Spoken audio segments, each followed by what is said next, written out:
మా అందరికీ ధైర్యం. మరి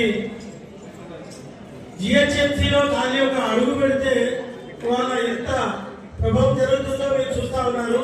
కాబట్టి అక్కకు ఇలా తీసేశారు. అదే పులిబిడ్డై ఆ వేదిక పైన వచ్చే రోజులో సీఎంగా చేయడానికి సిద్ధంగా ఉన్నా. కాబట్టి సంవత్సరాలు బంజారాయిలో ఒక చరిత్ర కదా.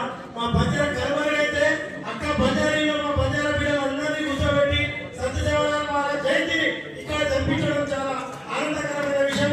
అదే రకంగా మరి మన హైదరాబాద్ లో గడిబడ్డులో ఒక శివరాల మహారాజ్ విగ్రహం కావాలగా. మరి మాకు 2 కోట్ల నిధులు ఏం సరిపోదు. మాకు ఒక 10 నుంచి 15 కోట్ల వరకు ప్రతి మండలంలో ఒక 50,000 వచ్చే రకంగా ప్రతి తండాల్లో గూడాల్లో సత్యదేవరాల మహారాజ్ గుడిని నిర్మించవలసిందిగా మా యొక్క ప్రతిపాదన. కాబట్టి మీరు రాబోయే రోజుల్లో సీఎం అయితే మా తండాలో మా రాజ్యం వచ్చినట్టు మరి మిమ్మల్ని కూడా అదే రకంగా అందరం